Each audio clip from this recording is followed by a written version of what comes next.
This one, share. Is that better? Yes. Okay, cool. Nobody can see my notes. All right. The notes are from Gabby. It's got Gabby's name in here. All right. So let's try that one more time. And I think we've got a few more people in the waiting room. Yeah. Okay. All righty. So before we jump into talking about, these critters that are just absolutely pillaging our gardens, we kind of have to look back in time a bit to understand where we are now with our wildlife populations in Rhode Island, especially in suburbia and urban areas, as well as our rural areas in the state. So we've had to learn some lessons from the past with regards to our wildlife. So prior to European colonization, indigenous peoples were obviously interacting with wildlife, utilizing wildlife through hunting, through trapping, utilizing animals for food, for clothing, for tools, you name it.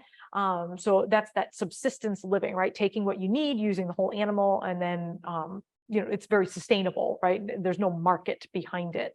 But then enter the European colonists, who were also looking for subsistence and hunting and trapping and doing all those things.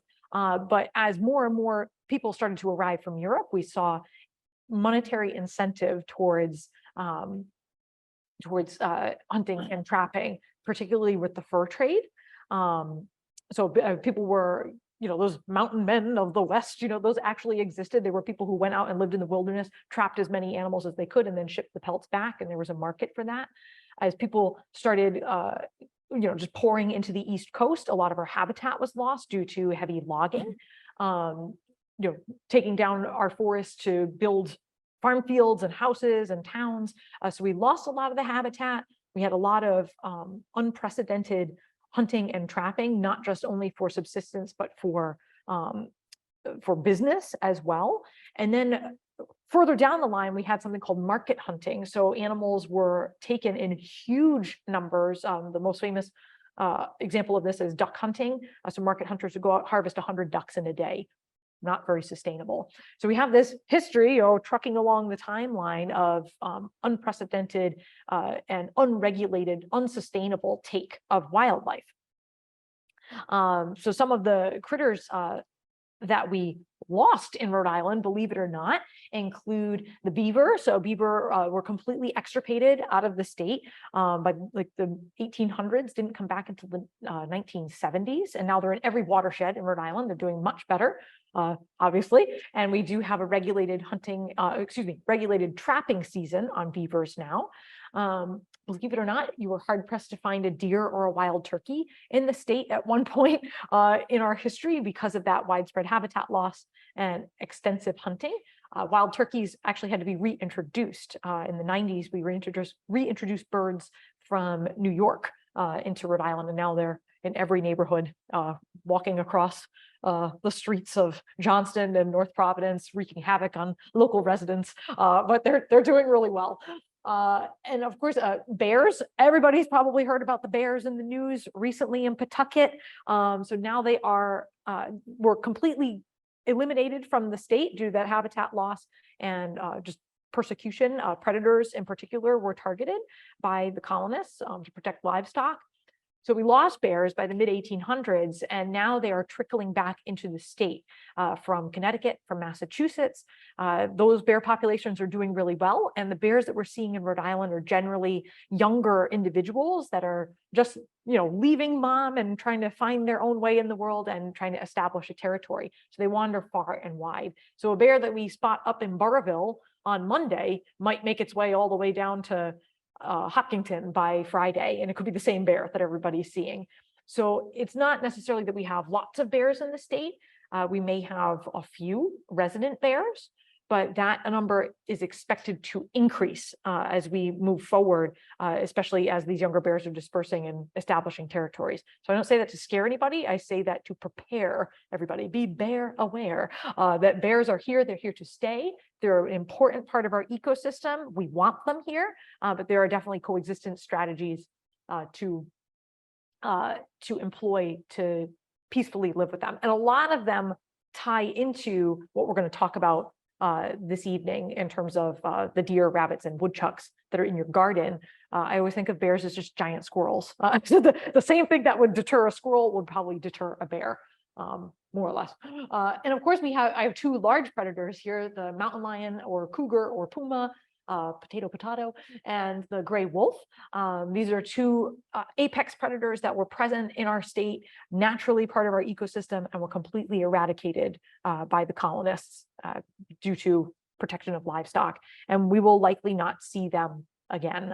Gray wolf really definitely will not see it again. There's speculation that cougars could potentially move their way back across the country, but the estimation is it could take like 75 years before we see cougars make it back here because of the way that their dispersal is, from cub to adult. So folks who are reporting mountain lions, we get a lot of reports every year. We encourage you guys to give us a call, send us a photo. That's really what we're looking for. But the probability of us having them here is pretty low.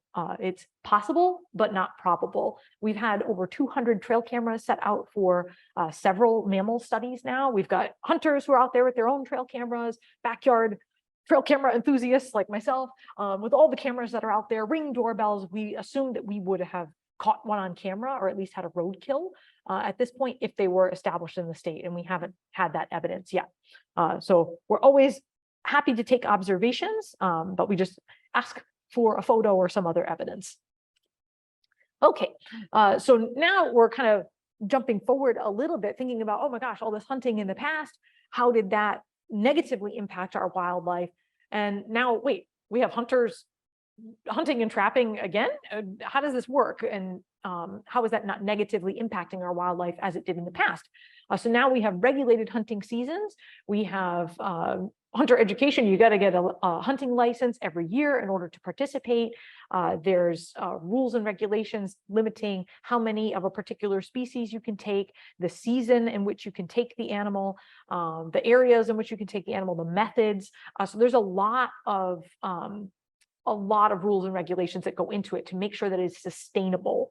So we never want to see deer wiped out again.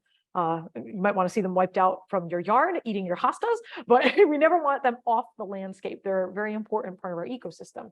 So the way that all of this works is that we actually work with hunters now. Since 1937, we've been doing this across the US, and each state accesses the Wildlife and Sport Fish Restoration Program, also known as the Pittman-Robertson and Dingell-Johnson Acts. And these acts place excise taxes on firearms, archery equipment, ammunition, boating equipment, fishing equipment, and all of that excise tax money goes to US Fish and Wildlife. They then take that money, do a bunch of complex math, that's beyond my pay grade, and figure out how to give it to each state to use for conservation of land, for monitoring and research of wildlife, for education. And this is applicable towards birds and mammals particularly, because it was geared towards game species from the onset. But as we all know, wildlife encompasses many things other than birds and mammals. We've got turtles, we've got frogs, snakes, dragonflies, pollinators, all sorts of things that fall under this umbrella of wildlife. In Rhode Island, we estimate it's like 20,000 species that we probably manage, right? That are just kind of flying under the radar that maybe people don't know about. So to help with that, we have state wildlife grants that are directed towards our species of greatest conservation need, which could be a bird, could be a mammal, could be a moth, or a freshwater mussel. So all of these critters are listed in that action plan, and we use that state wildlife grant funding towards helping those species. And that's really, we get creative in Rhode Island to push that mostly towards our non-game species, because most of our critters are covered under that wildlife restoration funding. Okay, so that's our background information. Everybody awake? Okay, everybody awake on Zoom? Okay. So let's dive into the veggie vandals. We'll be talking about rabbits, woodchucks, and deer specifically this evening. And while these animals are adorable and beautiful in their own right, things can get really heated when they're munching on that garden that you have put so much effort into. I can't tell you how many times I've threatened to turn the neighborhood rabbits into rabbit stew in my yard the first year gardening, because I did not have a great fence. But now I delight in seeing the little baby bunnies in my yard because they're not eating my plants anymore. So hopefully you will feel the same way by the end of this. So let's jump, pun intended, into rabbits. So we have, thank you for laughing at my joke. So we have two species of rabbits here in Rhode Island, the native New England cottontail and the introduced eastern cottontail. So most likely the little bunny that is in your yard, on the lawn, at the golf course, in the park, or running across the streets of Cambridge. I was at a wedding in Cambridge recently, and my husband and I went, wait, is that a rabbit? Just like speeding across the road in the middle of Boston. That's probably your eastern cottontail. They're very adaptable. They like to live in open spaces. And they typically have a white spot on their face. So you can see this little guy's got that white spot. That white spot could amount to like 3 hairs. So the spot may or may not be very prominent. So these guys were introduced for hunting stock in the early 1900s and have since taken off in the state. Our native rabbit, the New England cottontail, looks very similar. Folks who work with them can tell the difference in their facial structure, their little ears, but they have a black spot on their forehead. And they are a habitat specialist. They really love young forest, shrubland, thickets of briars. They really like that heavy cover. I'm sorry. So that's okay. No, your flowers, right? Eastern cottontails are in your flowers. New England cottontails are not very widespread across the state. Our stable population is on Patience Island in the Narragansett Bay, and we now have a fairly stable breeding population in the Great Swamp down in West Kingston, which is our release site. So we've been captive breeding them at the Roger Williams Park Zoo.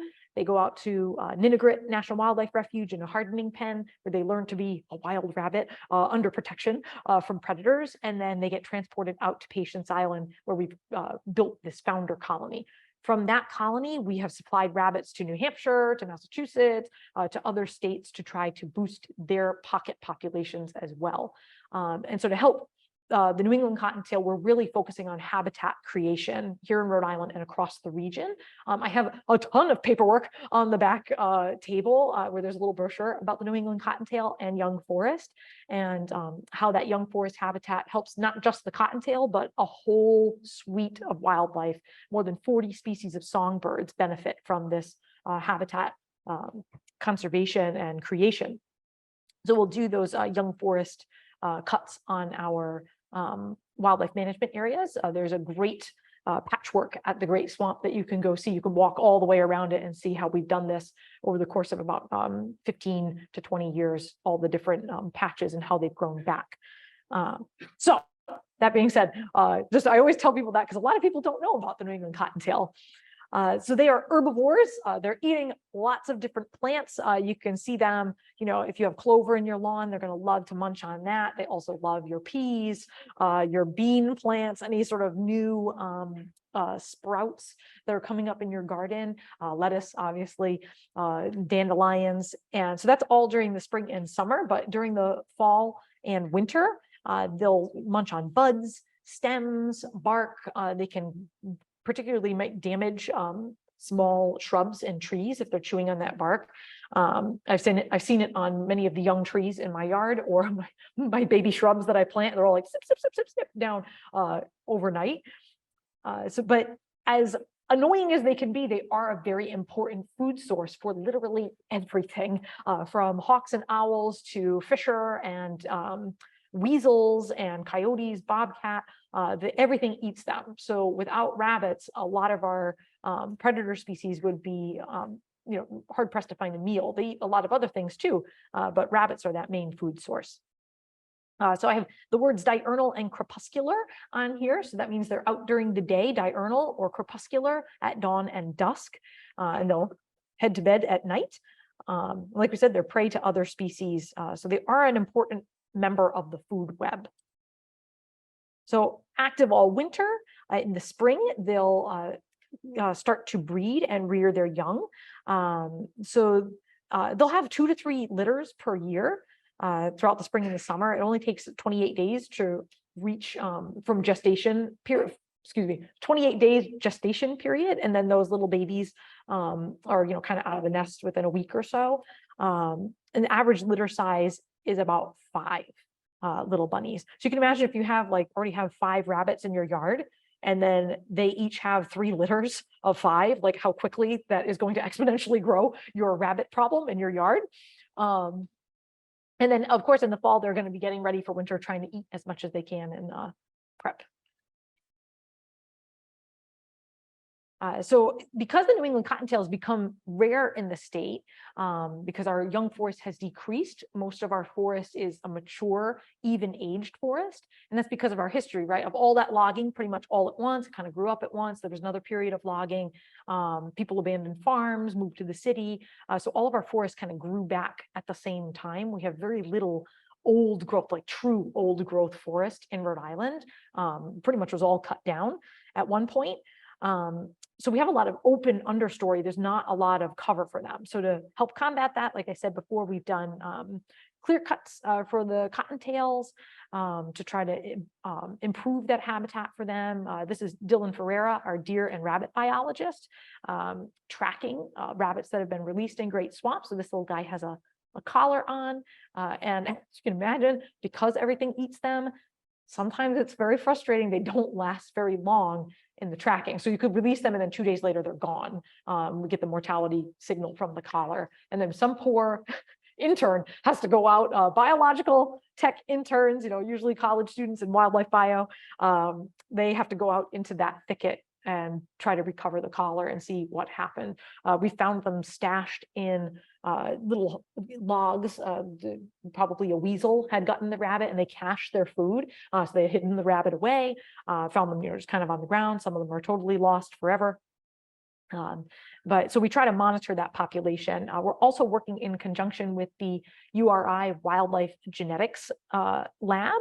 So they have helped us do a preliminary survey of the state. Yours truly was a volunteer in college picking up little rabbit pellets and putting them into a tube where they would go to URI, get genetic testing. They can actually pull DNA off of the outside of the fecal pellet and determine the species of rabbit. So there was a general survey across the state to try to determine presence or absence.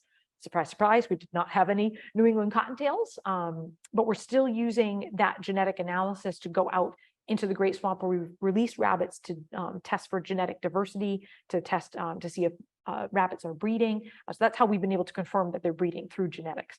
So the folks at URI and the genetics lab have been super instrumental in this project and ensuring the genetic diversity and health of our native bunnies. And like I said before, this is a regional effort. Everybody's working on it together. So woodchucks, AKA groundhogs, also known as land beavers. I actually heard somebody in college once walking down the road at URI going, "Oh my gosh, it's a beaver!" And there's like this little woodchuck eating a bagel. So they're much smaller than beavers, though. Beavers get really, really big. So these probably are your biggest cause of grief in your garden. They can do some serious damage. They're notorious for taking one bite out of something and they go, eh, and leaving the rest of it there. Like, if you're going to take it, buddy, just eat it. Like, I can't tell you how many tomatoes I've lost, pumpkins, taking bites out of pumpkins, typical. So they're about the size of a house cat, about 5 to 10 pounds. They dig burrows under your shed, under your deck, or just like in the middle of the lawn. I've seen them under a rock. They like open areas, fields, lawns, parks. They love to munch on dandelions and clover as well. Fun factoid, they can come in many color morphs. So if you see a blonde woodchuck, that's relatively normal, grayish brown. So they can kind of come in different colors, which is sort of fun. And they'll also eat some insects, but they're primarily eating plants. They are not water dwellers at all, just on land. And they pretty much live a solitary lifestyle unless rearing their babies. They can, however, even though they don't live in water, they can climb and they can swim. And they are closely related to squirrels. They're in the same family as squirrels. So it makes sense that they can climb. Okay, but they're also, again, another prey species for a lot of different things. So as annoying as they can be, they do have their place. Uh, so woodchucks are true hibernators. They are actually like totally asleep from October to April, go into the burrow and just conk out for the winter. And their metabolism is going to slow down so that they're able to live off of their fat reserves for the winter. In the spring, that's when breeding occurs. The young are born. And at this time, the young are starting to disperse in late June, early July. So right now we're in like mid to late July. Can't believe it. Summer's going by. This is a good time if you have one denning under your shed or under your deck and you really want to like scoot them out. This is a good time to block up those areas because you're not going to trap anybody inside because they're mostly have dispersed. And of course, in the fall, they start to prep for winter. They can live 5 to 6 years, but generally don't live that long. Again, a lot of things eat them. So they may become a snack for somebody else, like coyotes, foxes, fisher, bobcats, all those critters will eat a woodchuck. Okay, and our last critter for the life history section, of course, deer. So they are what we call habitat generalists. They can eat over, I think it's like over 500 different types of plants. So they're not picky. They will eat pretty much everything except for ferns. I have not seen them eat ferns. That's not a big thing for them.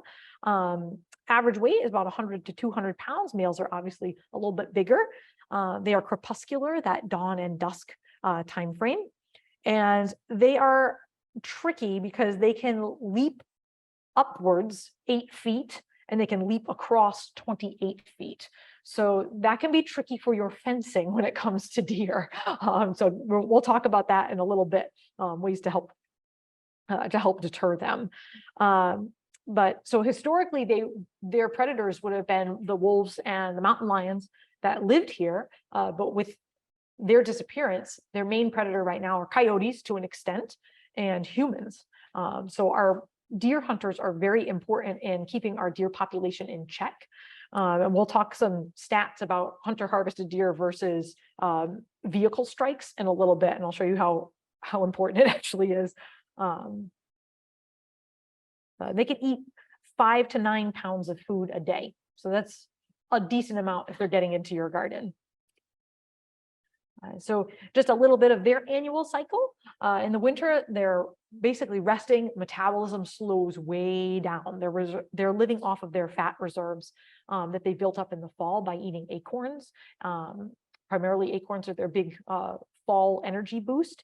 The males will shed their antlers. So if you're out in the woods, keep an eye out for shed antlers, December, January. In the spring, the fawns are born. And in the summer, moms are just taking care of those fawns. This is a quick PSA. If you find a fawn curled up on your lawn or under a shrub or anywhere else, that's deemed a safe location. Obviously, you find one in the middle of the road, you should assist it across the road. But for the most part, do not touch them.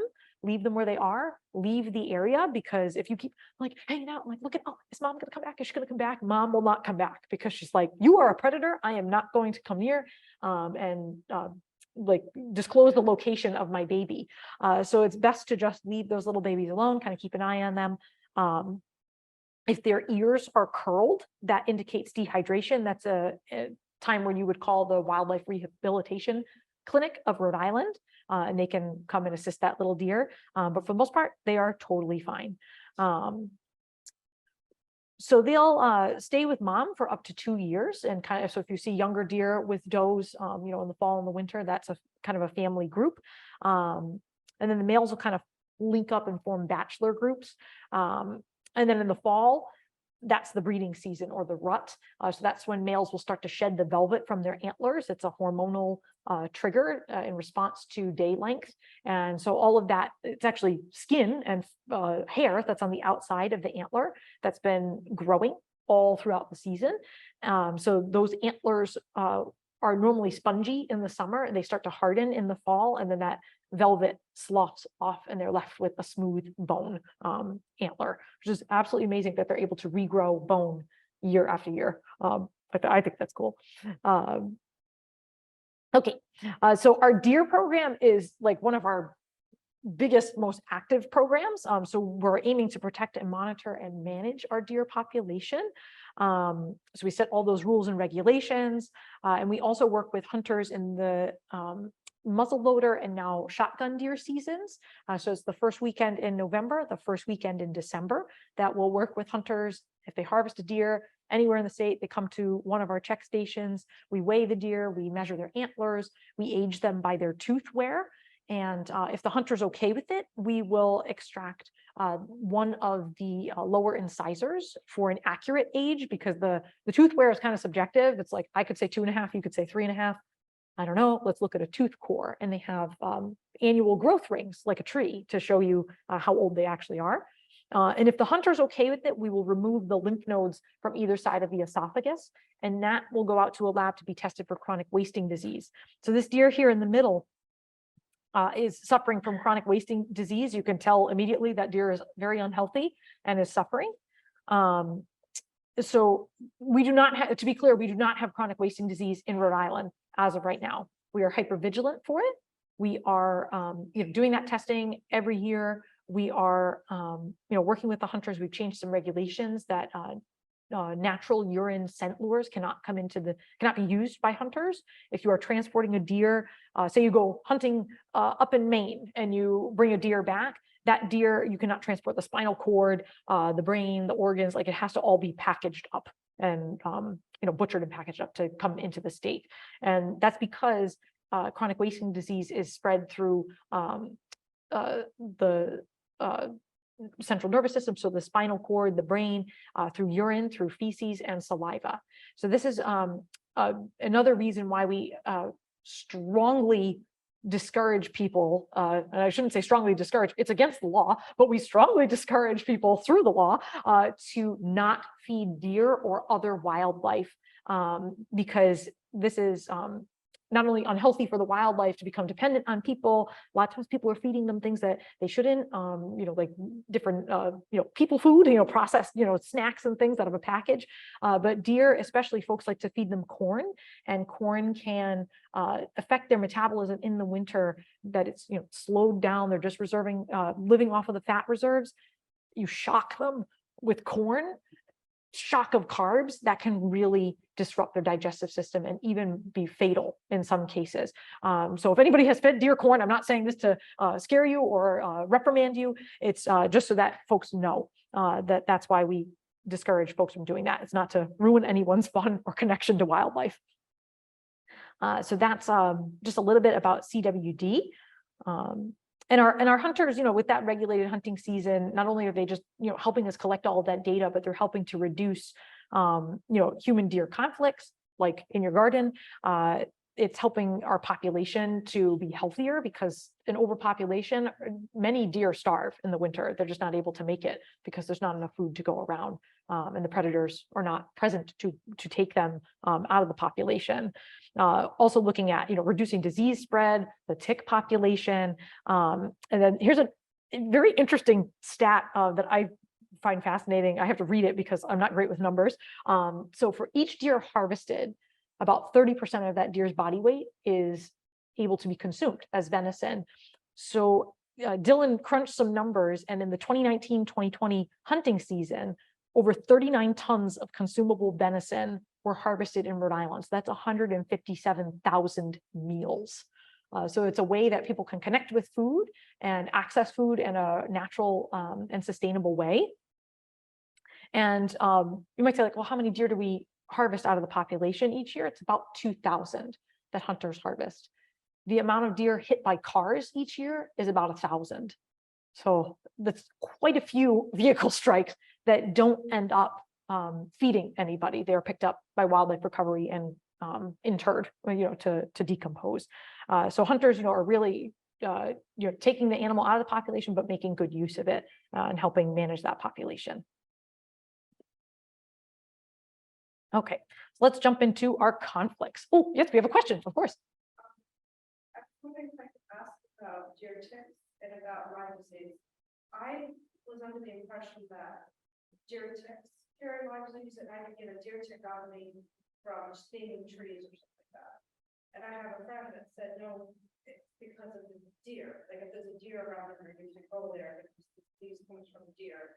I don't know anything about it, do you? Yeah, so it's a vector system. So it starts with white-footed mice. The tick is on the white-footed mouse, and then it's on the deer, and then it ends up latching onto you and giving you Lyme. So it's not necessarily from the deer or the mouse. It's from the tick and the bacteria. That's because you can treat it with antibiotics. So that's, I don't know. I'm not a disease specialist, so I couldn't like go super in depth with it. I have heard that you get deer there, you can't go there, so you don't want to go. I say, I don't need a deer there to get Lyme. You need the tick, really. Yeah, it's not, but the deer are usually covered in ticks. Like when they come to the check station, you can see like the hair is moving. There's just a lot of ticks on them. Does the deer have anything to do with whether or not I can catch Lyme? I would say yes, because they're part of that cycle. But they need the deer to that's their main host is the deer, those deer ticks. But deer ticks will go on anything. They fall off the deer. They fall off and then they digest that and one foot. So they don't go on. If I go near trees, I get deer ticks on my head just from being near a tree. There's no deer around there. Is that common or am I just special? I don't know. I mean, it depends on how low the tree is. And the deer ticks actually use static electricity for people. Oh my gosh. Great. And another way, so for folks on Zoom, I don't know if folks heard that, but article in New York Times quoted that static electricity, deer ticks use your static on your body to jump and cling to you. Great. So and there's lots of other diseases that we can get from other ticks. But oh, we have another question. Yes.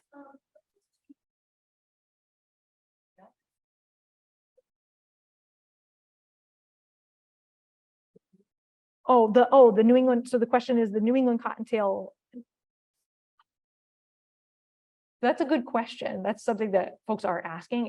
If the so for folks on Zoom who may not have heard, that's so the question is, do New England cottontails and Eastern cottontails hybridize at all? So it is possible. I'm not sure if there's too much evidence that they have yet, but they can overlap their habitat. So that's the whole question of this entire project is it worth it? Because we're having, one little brown bunny and another little brown bunny that pretty much occupy the same niche, except one lives in young forest, one lives in open areas. They're both eaten by the same things. So what is the point of the whole project? And the point is to preserve our biodiversity, our native biodiversity. So that's a native species that we're trying to keep on the map for just our integrity of our ecosystem and our biodiversity. So we'll see how it goes, but it is very, very difficult and can be disheartening when you're like, we raise all these rabbits and the predators pick them off, or they don't even live that long. They live like 15 months. If that's an old rabbit, it's 15 months because a lot of things eat them. And they're just rabbits. They don't have a long life. So that's a very interesting question. They'll look at that in the genetics, I'm sure, as the years go on. I don't think they were concerned about it at first because we just had none here. There were so few of them that they're kind of isolated on the island. But now with those bunnies in the Great Swamp, that could be a concern.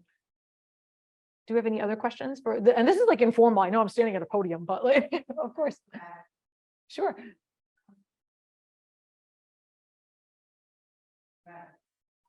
Oh, yes. Yeah.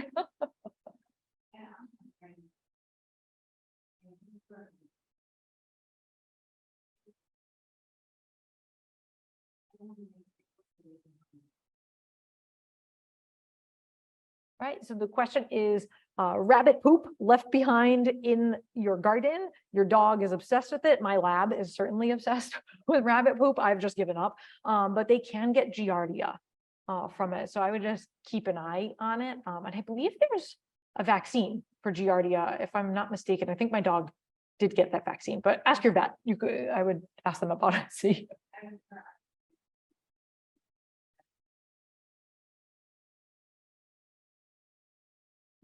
Yeah.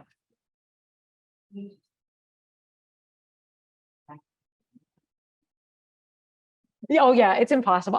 Like I said, I've given up because she's just like, she's sneaking around, like just seeing where she can find it. And between that and the grass. Yeah, now I will never eat them again. Yeah, yeah. So that's one thing that that you could look out for. But uh, I don't know. I know a lot of people whose dogs do the same exact thing, and they're fine. Yeah. Yeah. You're welcome. That's a great question. Um, okay, so we'll jump. Oops, I'm jumping way ahead.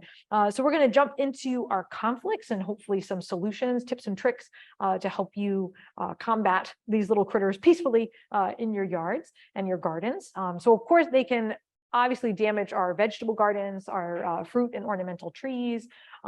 If you're big into your lawn, if you're at my house, I could care less about my lawn. It's like not a lawn. It's really kind of a mess by standards of lawns, but if you have a nice lawn, they can dig a lot of holes and cause some damage.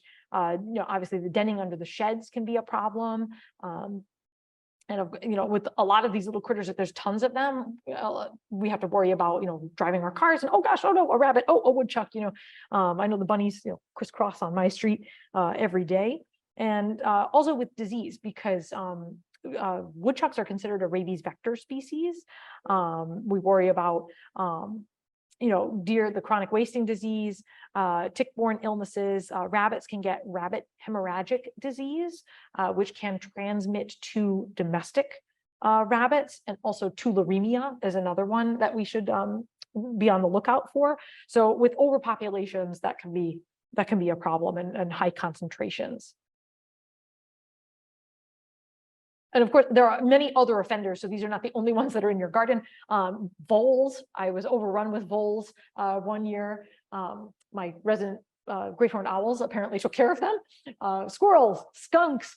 So we're not going to talk in depth about these guys, but a lot of the strategies, if you have issues with these animals, a lot of the strategies we're going to talk about also apply to them and can assist you with any issues you have with them. Okay, so the first trick is to try to figure out who done it. Who has eaten my plant, who's been in my yard. So we can look for scat or poop. Scat is just a fun way of saying poop.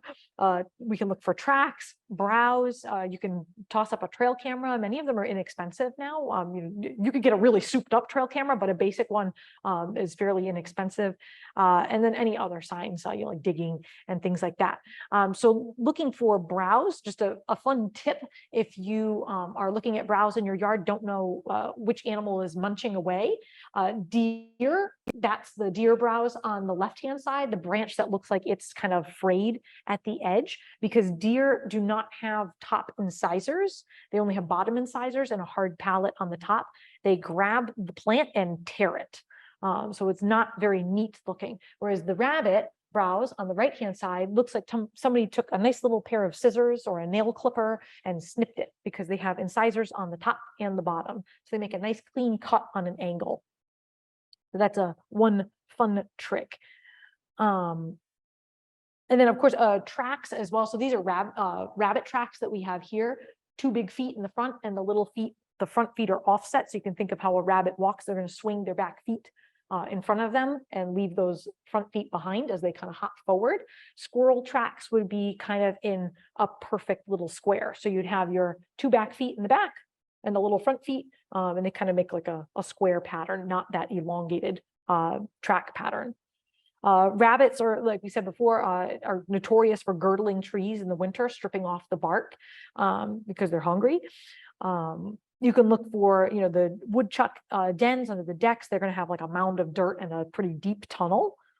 And they're going to eat those bites, just take a bite and leave the rest for some odd reason. The voles are like stem eaters. They'll snip the stem and then the plants will kind of just topple over.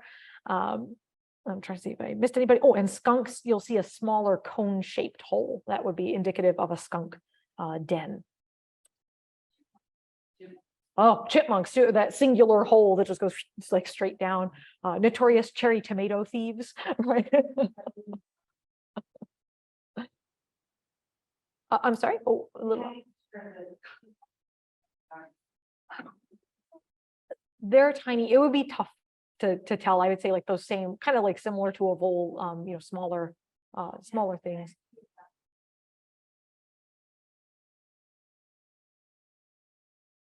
Mhm.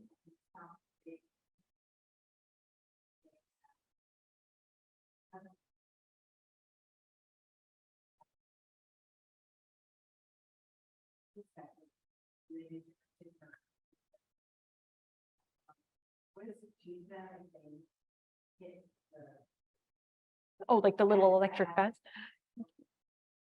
Yeah, yeah. So the question, yeah. So the question is about electric fencing. So there's like low voltage electric fencing that you can use to just kind of give them a little zap enough to deter them. It's not going to harm them. It's like similar to like the shock collars for dogs, the training collars. So you can adjust the voltage. They probably wouldn't come back again. Yeah. So that's mainly that. A lot of people use that for like deer, for bears, especially around like beehives. Folks who have honeybees will use that to deter bears. But I don't think a chipmunk would probably just avoid it. I think it's something small. I think bigger animals when I think of the electric fencing. Yeah. Yeah, there'd be a lot of like tiny little wires for trying to catch a chipmunk on that.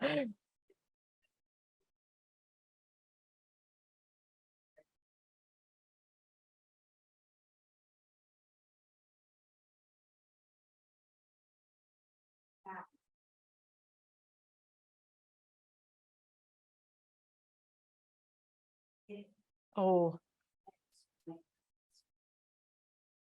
yeah. Yeah, there's a lot you could do before you get to that point. My guess is maybe they had some deer damage in that area, so that was set for deer. Uh,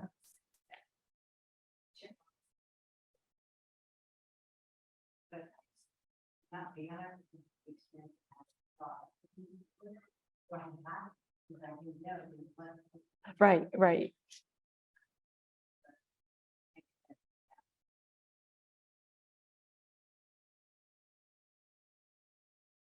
Yeah, no, I don't blame you.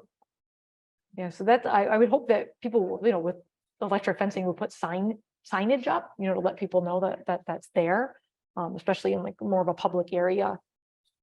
Um, Okay, so let's talk about some solutions aside from electric fencing, because if folks are not comfortable with that, I personally would not be comfortable with setting that up myself either. So there's lots that we can do though to just act as like general like common sense type stuff that we can do. So the main thing is food. So these little guys or big guys in the case of deer, or bears, are drawn to our yards and our gardens because they're seeing some sort of food source. So whether that's intentional or non-intentional. So you might be saying to yourself, wait, I don't like put anything out for the wildlife. It's clear. But there's a lot of things that can be perceived as a food source, like uncovered compost piles. If you have I have a small space, so I just use like a compost bucket with a screw on lid. It is a fortress. There are many rocks around this thing because I had rats get in last year. So I put it on cement pavers that I just got at the hardware store. Built up a little platform, put my compost bin on top, and then put larger rocks to kind of anchor it down. Haven't had an issue since. But an open compost would be an open invitation to anything to just kind of rifle through and grab a snack. Not just these garden pests, but things like raccoons, opossums, rats can all be attracted to open compost. Coyotes as well, foxes. So things that we might not be super comfortable having really close to us may come in for compost. Rotting fruits and vegetables, if we have fruit trees, a lot of, so like this year I have an apple tree that is not rotting, but it keeps dropping apples. So I've been picking them up as I see them. So they're not just kind of lying on the ground as free food. Certainly a squirrel or some other climbing creature could just hop up and grab one out of the tree. But rotting fruits and vegetables are a little stinky, so that may draw things in. Pet food outside, this is a big one. Everything eats domestic cat food. It's like literally everything will eat cat food on your back deck or your front stoop. So if possible, if you have cats or pets that you have to feed outdoors, try to feed them and then pull that food in at night, or otherwise secure it, because guaranteed you've got other things other than a cat eating out of that dish when you're not looking. And then bird feeders, another one. So we're thinking, oh, well, I'm feeding the birds, right? Wildlife does not discriminate against like, oh, that's the bird feeder, I won't bother with it, right? They're just open buffet. It's an open invitation. So we highly encourage you to take them down in the summer. So best practice for bird feeders is like November to like March, April 1st, mainly because of, well, the birds really don't need it in the summer if we have a nice healthy habitat for them, if we're putting lots of native plants in our yard. In the back, there's some sheets on native plants suggested for migratory birds that will help not only draw them to your yard so you can enjoy them, but will also nourish them. So if we're putting out those native plants for them, incorporating them into our gardens, there's really no need for a seed feeder because they're looking in the breeding season, they're really looking for caterpillars and insects to feed the chicks. The chicks don't eat seeds, the adults will eat it, but their main goal is to find soft, squishy insects for the babies to eat. So we highly encourage to even just take them down in the summer, but if you have them up, in late fall, over the winter, cleaning up around them will help to deter anything from just hanging out at the bottom and eating the scraps. Also, bears are inactive in the winter, so they will not be coming down and destroying your bird feeder. Every year it happens. We get a call, oh, my bird feeder's down. And it's like crushed on the ground, seeds everywhere, because bears just really love bird seed. It's nice and fatty and oily and full of protein and fat, so they really are attracted to it.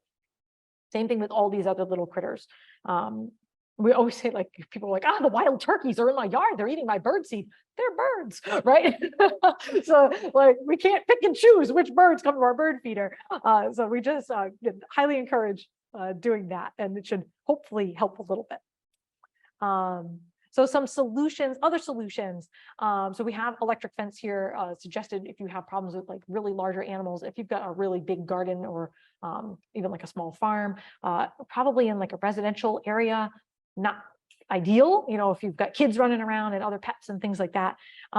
We have a picture down here of a shed that there's been like a little critter, whoever may be burrowing underneath the shed. So if you want to keep things out from underneath the shed or your chicken coop or whatever, putting that 10 by 10 millimeter mesh, it's called like predator apron. So it's like that hardware cloth, you can get it and it's like pretty rigid. You staple that to the bottom of the structure, and then you dig down at least a foot and put that down flat and facing out, kind of in an L shape away from the shed.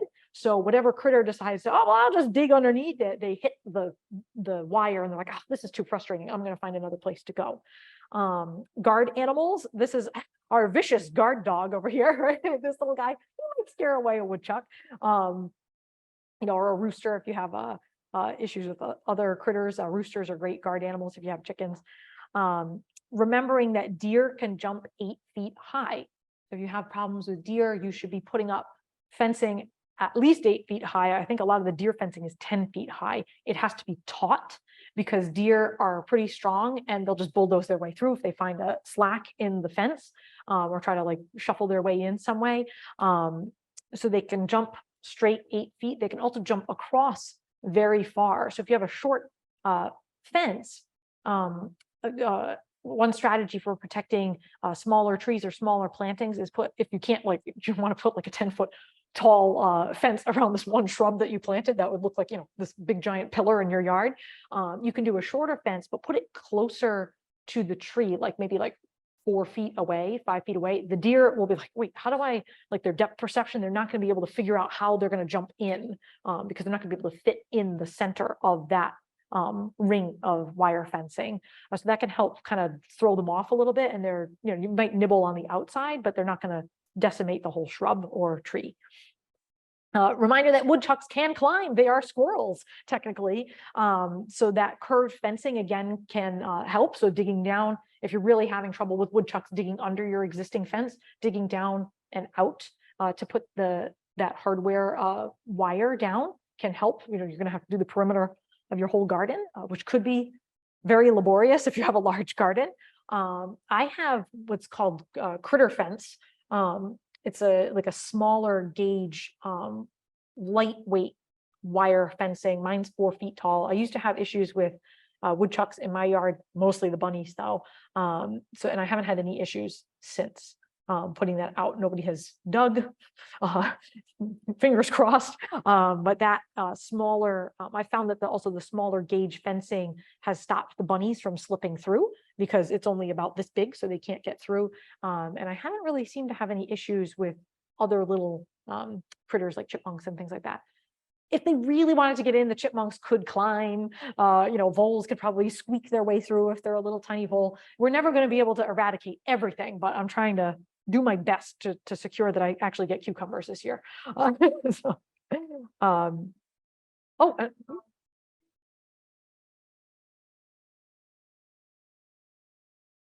yes, yes. So mhm.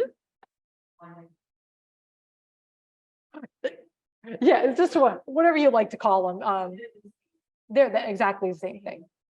Right. So the question was, are groundhogs and woodchucks the same animal? Yes, they're the same critter, just preference of what you like to call them. So another thing, thinking about, there he is, the woodchuck, eliminating shelter. This little guy's like, oh, this lovely condo community for me right here. So we can eliminate that shelter. Here's a zoomed in picture of that hardware wire, and see how they've secured it to the top. It's out, and then they're going to bury it.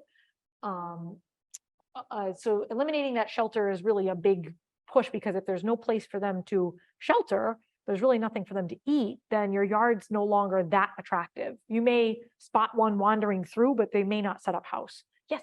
Well, if you eliminate their shed, will they go over to your basement? That's my fear, is if I do that, and like woodchucks live in my basement. Right.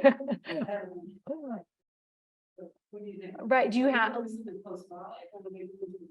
They might look for the next best thing, might end up in your neighbor's shed, but if they are not secure. But I don't know how many people have really had issues in the basement. I did get an email this year.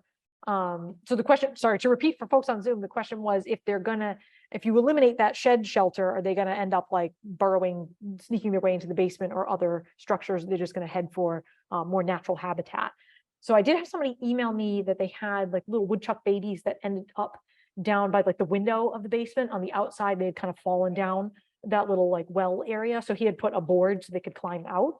And they disappeared. They were fine. But I haven't really talked to anybody who's had woodchucks get into the basement in the house at all. Garages, I would, make sure you keep your garage doors shut, just for all purposes. Mice, voles.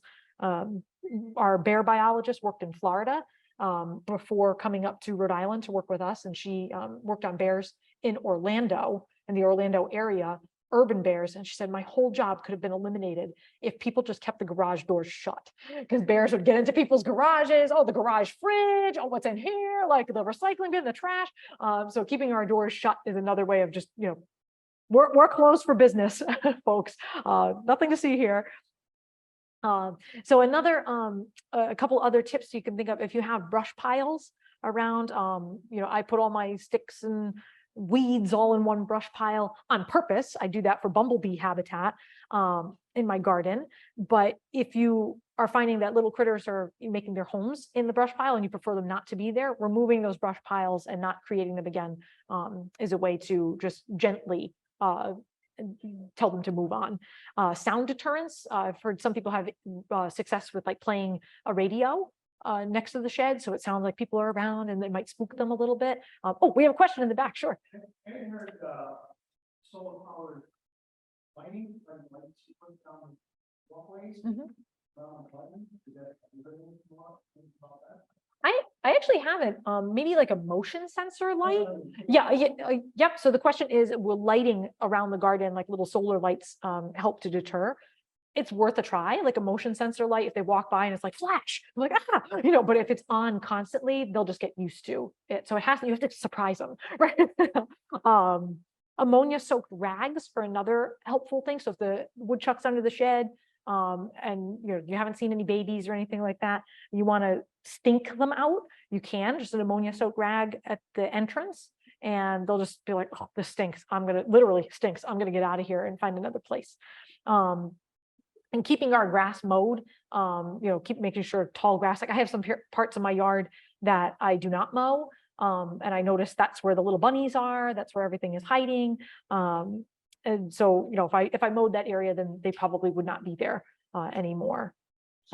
So another thing, if all else fails and all of my tips and tricks, and you're like, wait, I can't remember this, what should I do?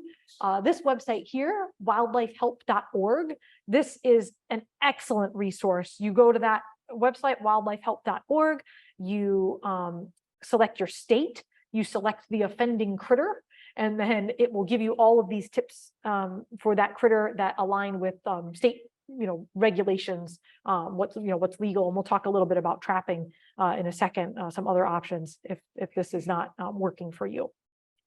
So in summary, if there's no food, there's no shelter, there's no habitat for them, then those little critters are going to move on, or at least just kind of pass through. So removing our attractants is the most effective solution. And I say that because we can talk about trapping. There's a lot of words on this slide, but just to show you how much goes into our trapping regulations. But you can set traps on your property that you own. And you can do that without a trapping license. If you were going to trap on state land, you need a trapping license, do it in the trapping season, et cetera. But if there's a critter that is really causing problems, you can trap it, whether that's using a lethal trap. And in that case, if you're using a lethal trap, you have to abide by the regulations. We have certain types of traps that are not allowed in Rhode Island. You cannot use poisons. You cannot use snares, leg hold traps, deadfalls, pitfalls, hooks, sharpened instruments, like any of these things. There has to be a body gripping trap or a snap trap, or you can catch the animal in like a have a heart trap. But if you want to euthanize the animal, you have to do so yourself, or contact a nuisance wildlife control specialist. We have a list of licensed control specialists in the state listed on our website, and you can always call somebody to do that for you. But if you would prefer not to euthanize the animal and you just kind of want them to move on, you cannot relocate the animal. So I always jokingly say, do not drop your woodchucks off at Lincoln Woods. That seems to be the place where everybody drops off their woodchucks that are bothering them in their garden, right? It's really not great for the animal. It can cause them to be really confused, disoriented. They try to get back from whence they came. They move a lot more. A lot of them get hit by cars because they're confused, they're moving. You can potentially spread disease, and it causes a lot of stress to the animal. So if you want to relocate, you got to relocate on your property. If you have a half an acre, like I do, that's not a very big space, right? To be like, he'll just be like, oh, I'll just walk back this afternoon. If you have a larger, property, if you've got 10 acres, maybe you have a little bit more space to relocate. But I say that, just to prepare people that, and just to state the reality that if you want to really get rid of the animal, you have to euthanize it and be prepared to do so. However, if you do not remove the attractants, then another one will move right in. So if we don't block up the shed, another woodchuck is going to be like, great, open vacancy, I'll just move right in. And you'll just be constantly trapping woodchucks, which is kind of, not ideal and probably very frustrating for you. So that's why we always, say like, do the deterrence first and then resort to trapping. Yes. So you might have had a mouse in your house, your garage, you can't use any poisons indoors either? So that one's really tricky. So you can buy, so the question was, sorry, Zoom folks. The question is, if you have a mouse in your house, you can't use poison. So technically you can purchase it at the hardware store, rat poison, mouse poison, it's everywhere. We strongly discourage that. We encourage snap traps. It's the most humane. It's the quickest. They're fairly successful. The poison is really, I think, for us, because to look at a little mouse in a snap trap makes me sad. I mean, they're very cute. They're just trying to live their lives. But a lot of folks don't want to deal with that. So the poison, they eat it, they go away, and they die out of sight. But they don't die right away. They ingest the food. It's an anticoagulant that goes into their bloodstream, and basically they're just like little ticking time bombs to bump into something, and then they hemorrhage, and that's how they die. So if anything eats them in that amount of time before they meet their end, that animal then ingests the poison. So we can potentially poison birds of prey, other predators like foxes, bobcats, etc. And this is like a big problem. There's like tons of studies, and I just heard a whole talk on it. It was absolutely fascinating and saddening to hear how many predators have rodenticides in their bloodstream. But yeah, is that a follow-up question to that? Yeah. What if somebody put, let's say, some mothballs or something like that in the garage, would that keep mice out of the garage? Yeah, that can be an effective deterrent, just the smell of them. Again, that ammonia soaked rag, I've heard even like vinegar can help too. But my guess is the vinegar smell will probably dissipate pretty quickly. Or is that bad if they have vegetables growing around? I'm not sure if I would put it around my vegetable garden, but if you've got like under the porch and it's away from stuff, you could probably do that. We had a question, all the way in the back, sorry. Yes, sure. Where the groundhogs go on the shed, they take that bag and they move it away. Like, this stinks. My question is, what is the point of traveling and why would they sell Kalahari traps if what do we do once we drive it? Good question. Great question. Yeah. So there are regulations for and I'm not sure if that's in the also, so that ties into our hunting regulations, which is like a whole nother paragraph here. So the question was, have-a-heart traps. If you catch an animal in a have-a-heart trap and you want to euthanize it, what are you supposed to do? So you have to abide by so typically people would dispatch that animal with like a 22 or a pistol or something like that. But you have to abide by the rules of your town ordinances. And also like, so if you are, if I'm in suburban Cranston, there's no way I can be discharging a firearm in suburban Cranston, right? Because I'm not within the legal range of discharging a firearm within, an occupied building. So that you have to be prepared for. So I would say that anything that you are going to do has to go along with those trapping and hunting regulations, and then your local ordinances as well. So I'm not sure if everybody's from South Kingstown here.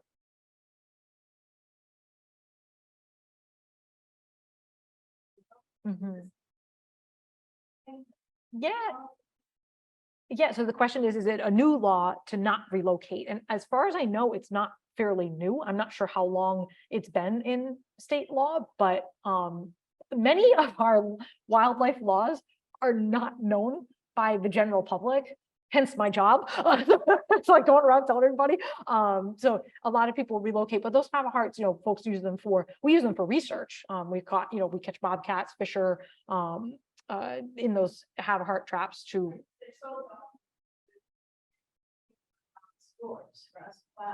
Yeah, I'll chime in and say, like, Yeah, go ahead, Brandon. Yeah. They're a retail business. People buy them, they take them away. It's not, they don't have to decide, like, are you going to use it legally or not? It's that you bought it, done and dusted. So that's the thing. They sell corn at the feed store. It's like, are they all going to farmers? Probably not. So yeah, they're making the sale. They're not beholden to our, it's not a clear, like, oh, they're selling that, so therefore they're breaking the law. It's like, no, but yeah, you're right. Why are they selling so many when people probably aren't realizing that, oh, you're not really, what are you going to do with that? You're not really going to be able to abide by our agency laws because, yeah, you can't just relocate it. So, right. We can't control the retail markets. That's really the short answer there. That's what I mean. Yeah. Oh, and no, it's just unaware people, and we're doing the best we can to tell them, like, yeah, you see them in the stores, but think through the whole process. Like, it's not just you take it, you relocate it. That's illegal. So then what are you doing? You have to euthanize it. And people just aren't thinking that far ahead, or they don't know these laws. They don't know. Yeah. Generally, it's just, just simple ignorance, but we're trying to help that. Yeah. And that's not to say that like ignorance is bad, right? Because like if you don't know, if nobody told you, how would you know, right? And other states have different rules and regulations. So these are, like the have-a-heart trap is sold across the country. Big box stores, nationwide. Even a lot of them are used for like, I know, like stray cat spay, neuter, like they catch the cat, spay or neuter it and then release it. So they do have their purposes. But yeah, just for those purposes of relocation, we ask folks not to do that. We have another question all the way in the back. No, absolutely, good. How well do deer see compared to other animals? Yeah, so the question is, how well do deer see compared to other animals?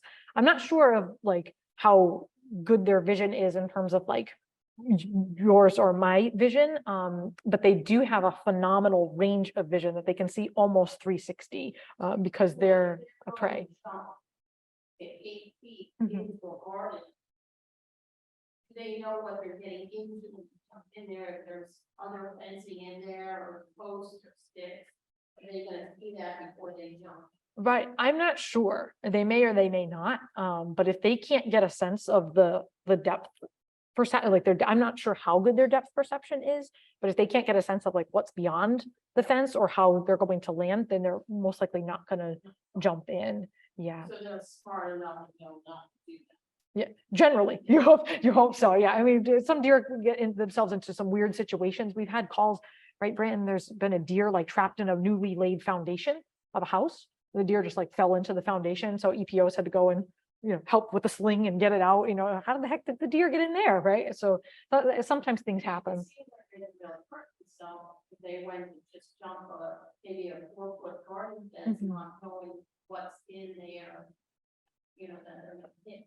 Right. Eating flowers and plants and whether they're like another fence or sticks in there. Or what. Yeah, I think they could generally, like a 4-foot fence, they could probably, is in there, and also depending on the size of your garden too.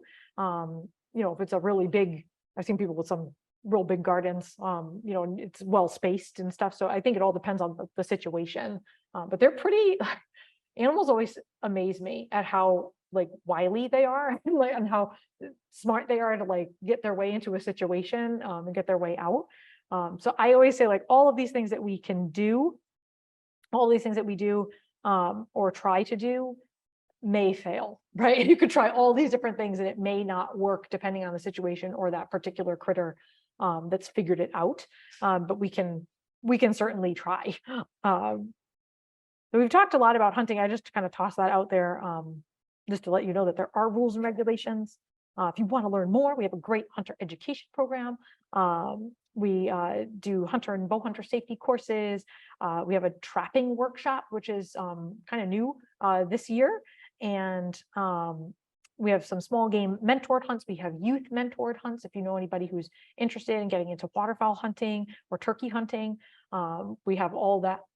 It's all guided, all the education is included. It's really a great opportunity. And we do archery proficiency testing, which Brandon could, if you're interested, talk to Brandon. Okay, so all of this combined, I've thrown so much information at all of you. But if we look at all of this combined, so this pie chart here is a representation of the calls that we get to our main desk. So I have my stat here.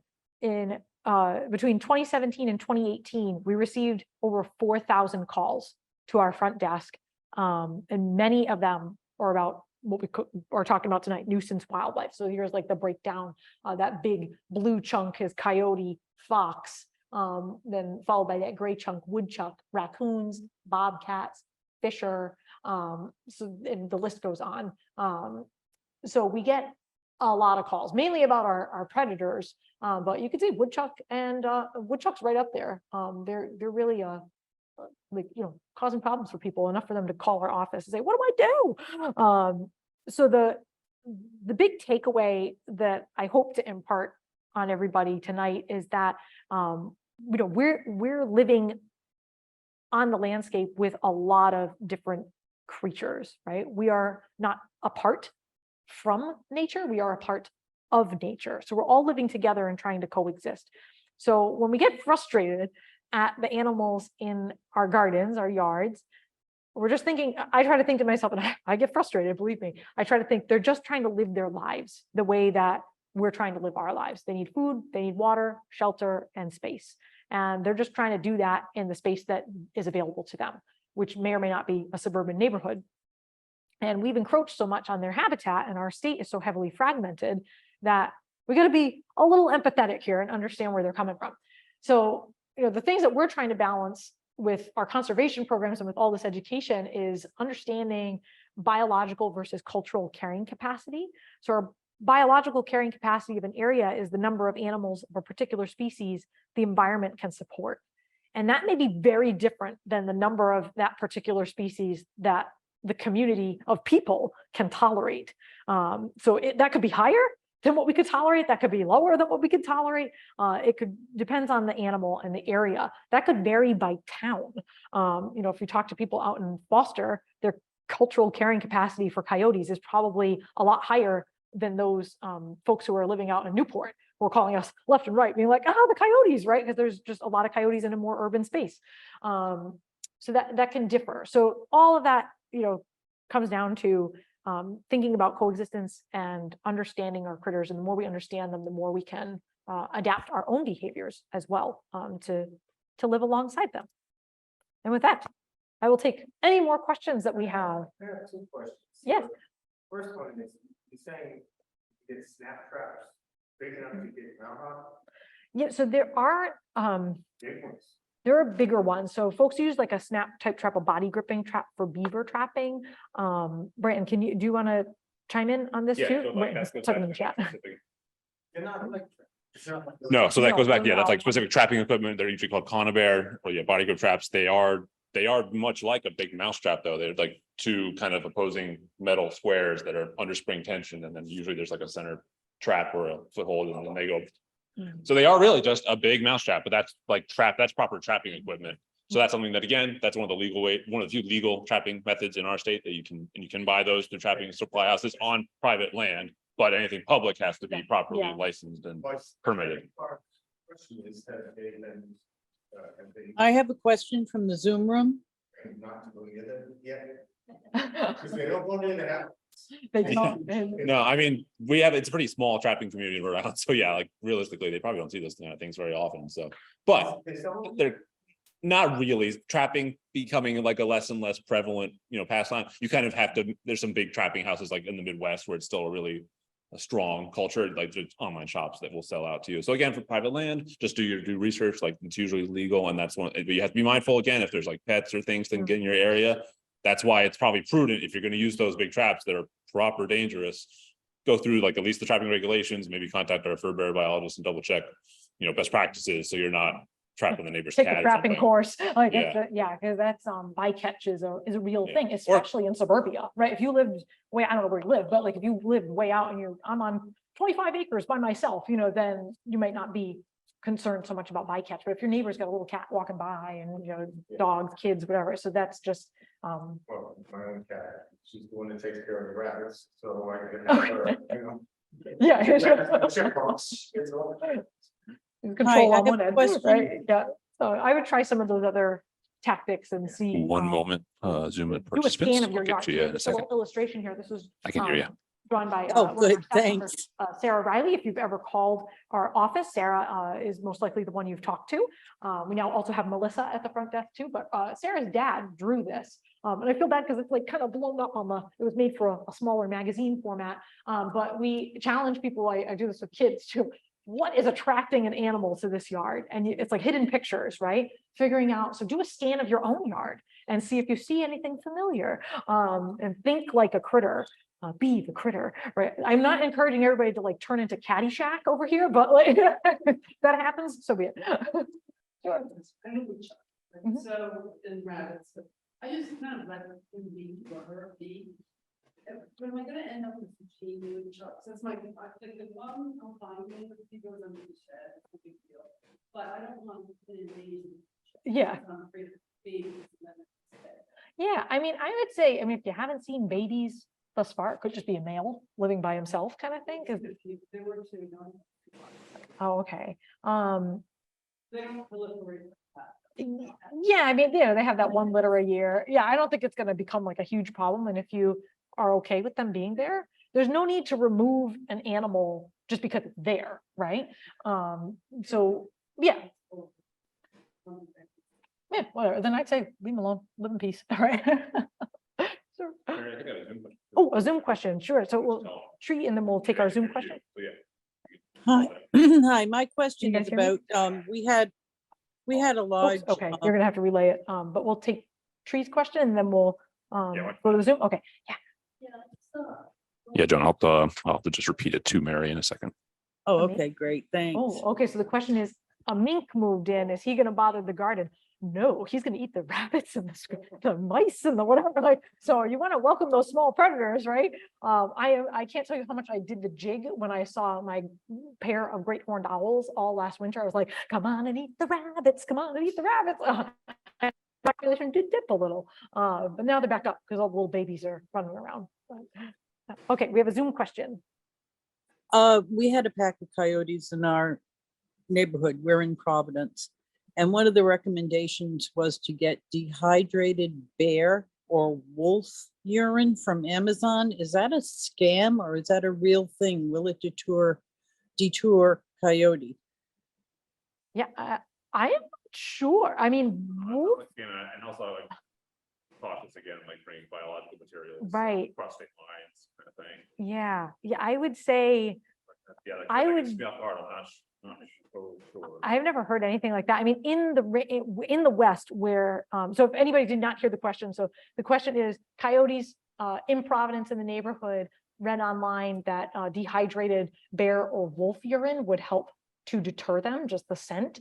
I would say steer clear of those types of things in That's what I the thought. area where coyotes and wolves overlap. So in the Western US, they do overlap. And in their shared range, wolves are the top, right? They will kick coyotes out of their territory. They will kill coyotes in their territory. And they, over here, coyotes have been released from that pressure because there are no wolves. So they're the top dog.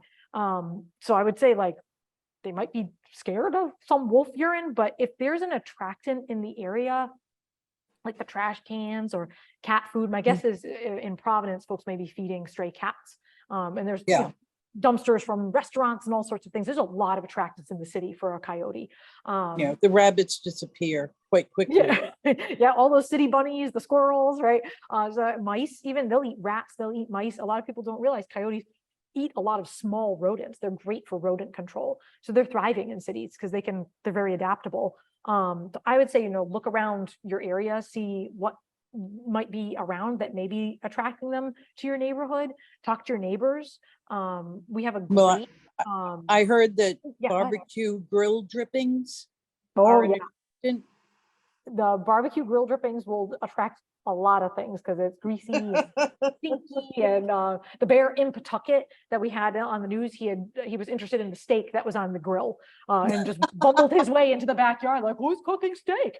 So I think he was like, how did I get here after he got in the yard and kind of panicked. But yeah, I would say, cleaning your grill, putting trash out the morning of can deter a lot of animals. So it's not out overnight for them to get into mischief. That can be a big help. Thank you for, because if you're just doing it and you're like, I am the model citizen, right? And everybody else is like doing whatever. If you know your neighbors, if you're comfortable with talking to them, just chat with them. We have tons of resources online. We have a coyote response packet online that walks you through all the scenarios. Like coyote looked at me. Coyote approached me, coyote stole a hamburger off my grill, like all of these different scenarios and ranking them on a color scheme. Like you're in the green, it's fine. You're in the red, call the EPOs. So that's there's few red scenarios, but there's a lot to get to a red. That's a great question though. Thank you. thank you very much. Thank you. I thought it was sketchy and I wanted to just get a clarification because before the neighborhood started buying dehydrated bear urine. Right. Oh, do we have any? Did everybody stay awake? I didn't put anybody to sleep. All right. Okay. Oh, another question. Sure. How are the birds doing the bird food?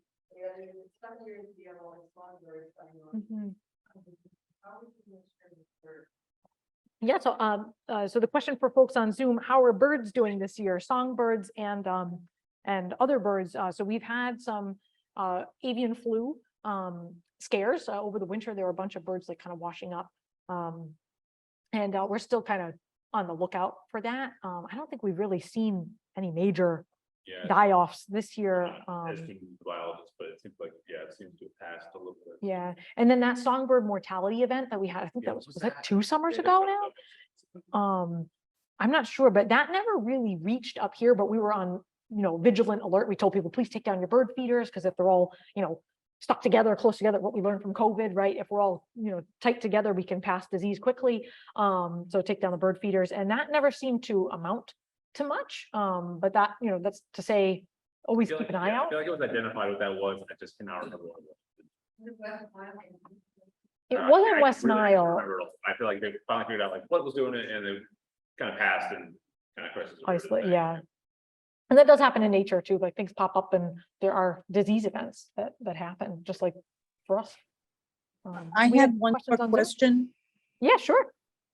With all this humidity that we've had near straight 2 weeks, the mosquito population in West Nile, how do we stand with that? Yeah, so the question was, how are we standing with the mosquito population and West Nile virus, triple E? So DEM does weekly testing for triple E and West Nile virus, and they put out press releases each week. And so far there have been no cases detected. It's usually later in the season when we start to see those cases pop up going into the fall. Which is aggravating because you want to get out and do your fall things, and those mosquitoes are out during the day. So I would say just keep an eye on our press releases, the press room on the DEM website, and those come out weekly. Thank you. You're welcome. Any other questions? Just look like 3 logistics things for online for this. Hmm. Are there the print materials I didn't look? Are those things that are available online? Will the recordings? Is that something you'll make public? Yep. That email doc, the link doc, that also. Right. Yeah. So do we have the opportunity to can we attach a document in the chat? No. Oh, I've never tried. I don't know if I've ever tried. So if not, I can email. So for folks online, I can email the link sheet, and also for folks here, I should have emails. I think from at least if you sign up on our Google form, and I'm not sure if the library list. If you sign up at the library, if we have your email, but all of those links, there's links of materials that we have in the back. We'll send those out to everybody who is on my list. Then in the back, we have our fact sheets. I have fact sheets on all the critters we talked about, plus some bonus ones that were in the folder. I was like, oh, this is fun, herring. So there's fact sheets back there for you. Those are all online. If you go to the DEM website, dem.ri.gov/wildlife, that should bring you to our fact sheet page, and that'll give you all those resources, the coyote resources, the bear resources. I have our children's magazine in the back, hunting, fishing, regulation magazine, our quarterly Wild Rhode Island Journal, which is all online. The children's magazine is also online, and a couple of other things back there as well. Young Forest. I have Rhode Island Outdoors stickers, if you collect stickers. So, and if I miss anything, if you have an additional question, you should have my contact info. I have cards somewhere in my backpack I can put out. If you want to grab my email address, please feel free to email me. More than happy to answer any additional questions. And I'm not running out of here, so if anybody wants to ask questions later. Thank you all. So thank you all so much for coming. I hope everybody has a great rest of the summer. Happy gardening. Good luck. And thank you everybody on Zoom.